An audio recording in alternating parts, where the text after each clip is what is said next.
Hi everyone, it's the end of the course. Yay! But it's only the beginning of the journey to sustainability and sustainable finance. We covered a lot of subjects in this course. We mostly asked ourselves a lot of questions. Why is sustainability important? Well, the environment is being destroyed at the fastest pace in history. The inequality has been also growing for the past 40 years despite economic growth, and this has resulted in the rise of populism. We've also seen how debt has become endogenous to the economy, public and private debt making the economy much more vulnerable to recessions and crises. And crises have been happening over and over again, and we are right now in the middle of another one. So what does finance have anything to do with it? Well, what was really important for me to make you understand this course is that finance is not something out there, something theoretical. It's the control center of the economy, so it's really here. It allocates capital to the economy, and the economy affects society, and we affect the environment. So we're all on the same boat, and finance is directing capital. And what we've seen in this course is that it has been directing capital mostly to itself, to generate revenue for itself, to the detriment of society and the environment, but also to the detriment of the real productive economy. So we looked at the lessons from the financial crisis 2008 and what were the roots of it. And what we saw is how the root goes all the way back to deregulation, but also to the teaching of economics at school. The teaching itself is flawed. When you hear Milton Friedman saying the objective of a company is maximizing its profit is the only objective. The business of a business is business. That companies are not moral agents, they don't have to be responsible. But Friedman forgets that companies are founded by people, men and women, that they employ people, that they sell to people, and they do business on this planet. So how can we separate business from people on the planet? When you hear like that, it doesn't make any sense.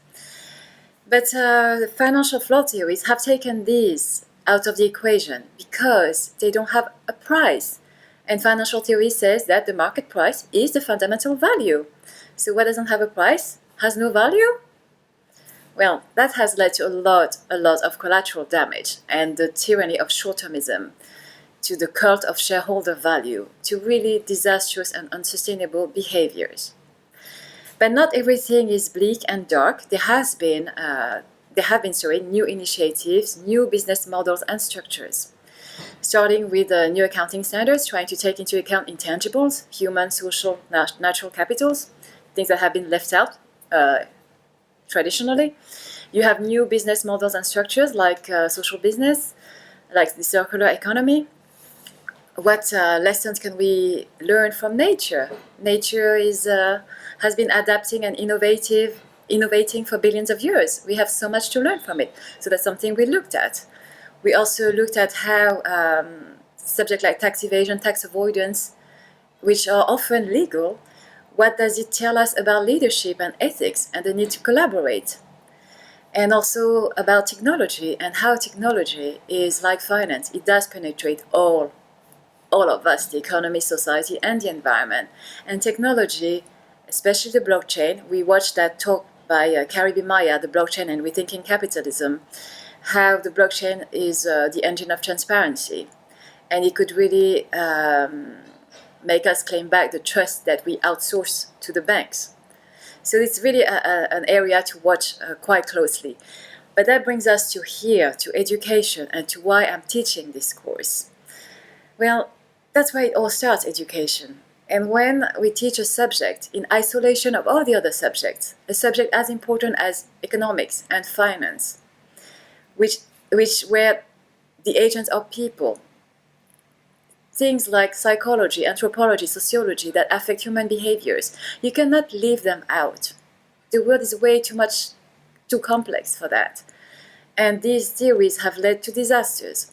So we need to teach new ways of thinking, not necessarily new theories, but we have to question them and see why they're not applicable and change the system. So here we are, lots of questions, but now here's my question to you. How can you contribute to helping the transition to a more sustainable world? What can you do? What is your place? We all have to ask ourselves this question because we're here for a reason. We have to trust ourselves. You have to trust yourself.